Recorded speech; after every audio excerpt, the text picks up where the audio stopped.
Você pecou hoje. Vá para a presença de Deus e peça perdão. Aleluia. O sangue dele vem e purifica você e você fica aí. Se relacionar com Deus. Glória a Deus. É assim que a gente faz. Aleluia. Mas a história vai continuar. Isso aqui é um relato bíblico. Dava um filme. E eu quero me deter em 3 fatos que aconteceram com essa família. E depois eu vou para o final.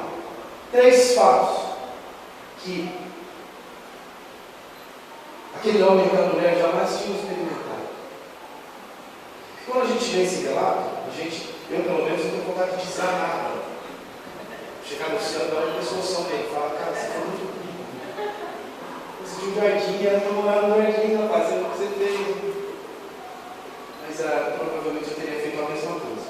E você também. A primeira coisa é que aquele homem e aquela mulher, eles não sabiam o que era a morte.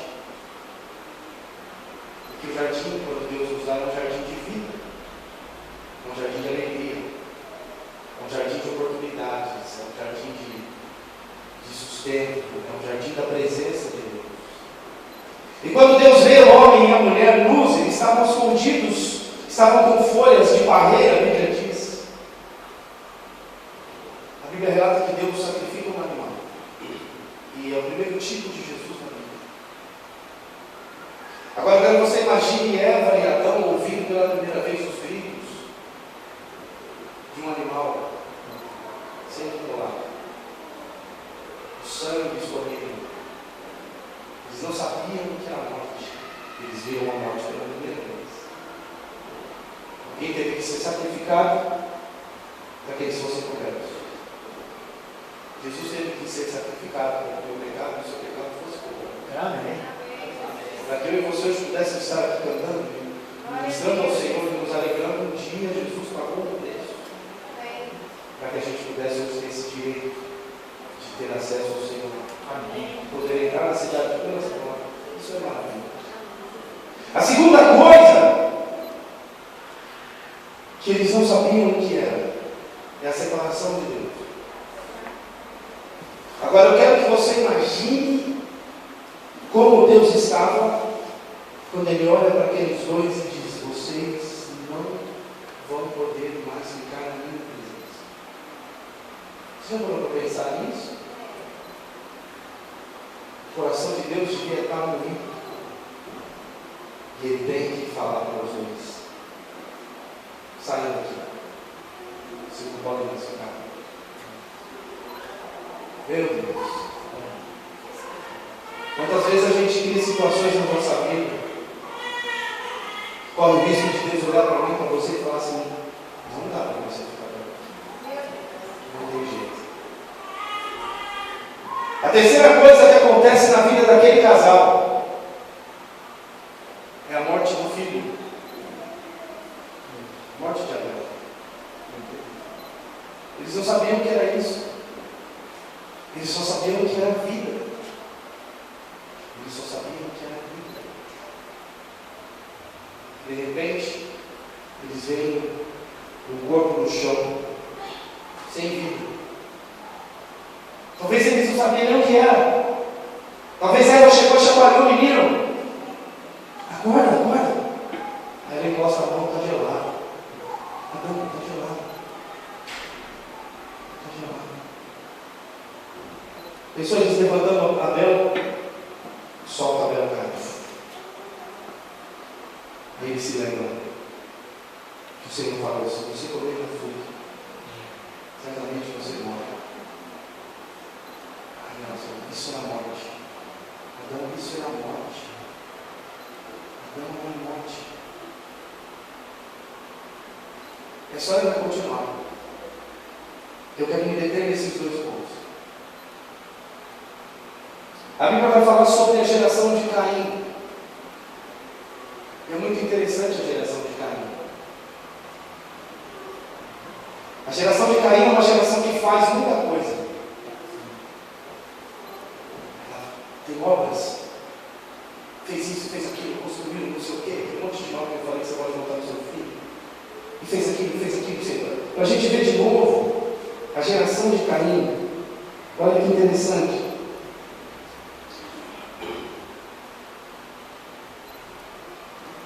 Caim funda uma cidade, fez alguma coisa, vai gerar algumas pessoas. Aí Lameque toma 2 mulheres, aquele que era nervoso. Aí ele é pai de Jabal, que é o cara que constrói tenda e cria rebanho, faz alguma coisa. O nome do irmão dele era Jubal, é o pai dos músicos. Então você que é músico como eu, o pai dos músicos era Jubal. Aí Tubal Caim, que é o filho de outra mulher deles, aí esse cara fabricava ferramentas de bronze e ferro. Era uma geração que fazia muito, mas não tinha a presença de Deus.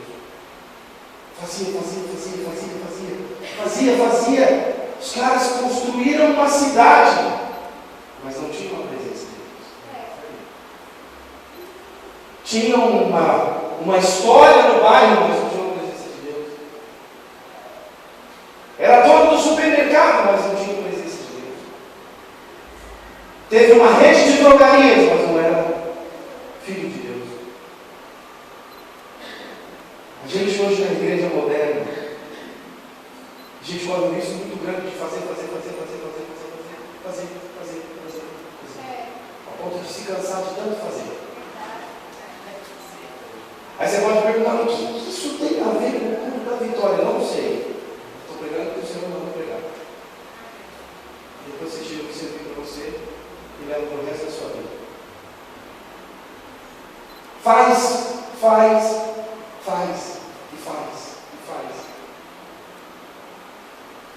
E na verdade, quando a gente faz, a presença de Deus não está com a gente.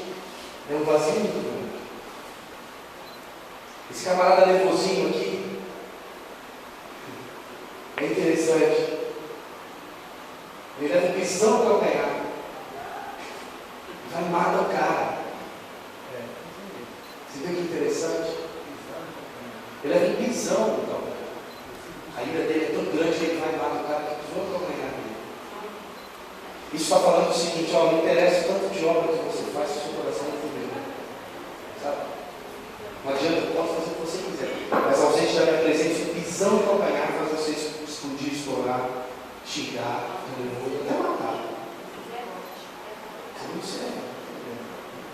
Mas a Bíblia é maravilhosa porque ela continua. Aí a Bíblia vai falar de uma outra situação. Novamente, Adão teve relações, já embaraçou a questão. Velho é complicado, verdade é fogo. Novamente, Adão teve relações com sua mulher, e ela deu à luz outro filho, a quem chamou Sete, dizendo: Deus me concedeu um filho no lugar de Abel, visto que Caim o matou.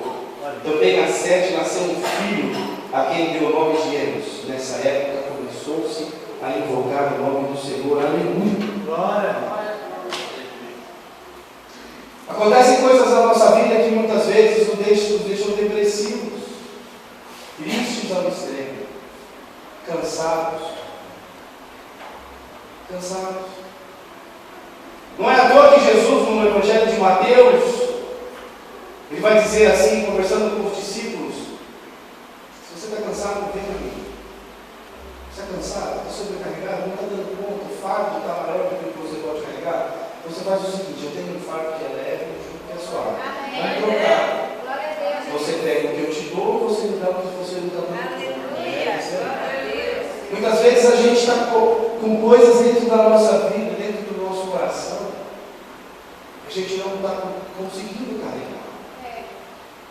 A gente não está dando conta de segurar.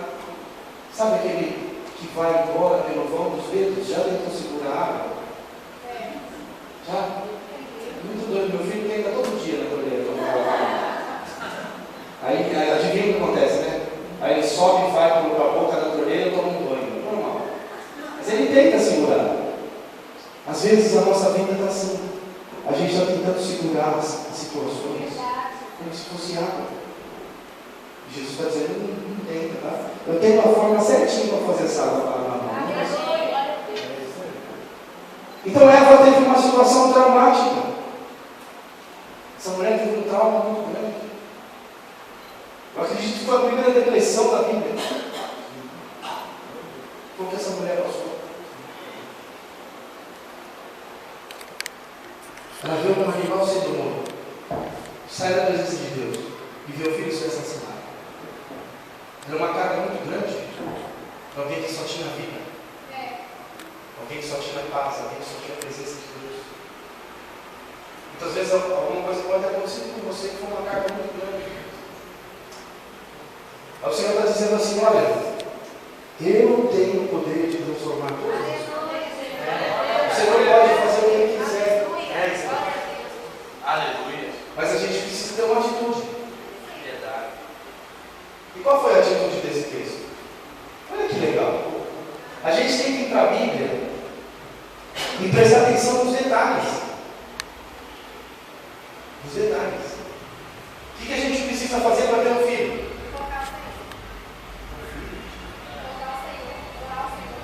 Mas antes de focar no Senhor e orar ao Senhor, tem outra coisa, na moral. Namorar. Sim ou não? Você acredita na cegonha? Não. Você acredita na cegonha? Eu não. Eu não sei que eu não vou responder com o Miguel quando ele me perguntar. Mas tem que namorar. A Bíblia diz o quê? Novamente, Adão teve relações com sua mulher. Isso aí. Provavelmente, aqueles dois ficaram anos e anos sem poder se tocar. Um olhava para o outro e falava: a culpa é sua. Meu filho morreu por sua causa.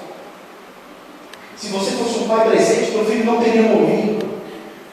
Se você fosse um pai que tivesse vergonha na cara, meu filho não teria morrido, porque você não estava no jardim. A serpente veio e falou uma coisa para mim. Eu era uma mulher simples, justa, singela. Nunca tinham jogado um 7-1 na minha orelha, não. A culpa foi sua. Você não é um homem, Deus poderia ter livrado. Ou você acha que foi fácil para os dois? Imagina Adão chegando com as mãos cheias de calo. Queridos, a Bíblia fala que a terra brotava só com o orvalho da noite. O cara não tinha que plantar nada. A alface já estava lá, só arrancava, nascia outra. A mandioca arrancava, nascia outra. Já estava lá. Aí Deus fala assim: por causa do seu pecado você vai ter que arar a terra. E com o suor do seu rosto você vai comer. Isso aí, né? Aí imagina Adão chegando da roça. O dia devia ser enorme, os caras viviam 1000 anos, imagina. As 24 horas deviam ser 100.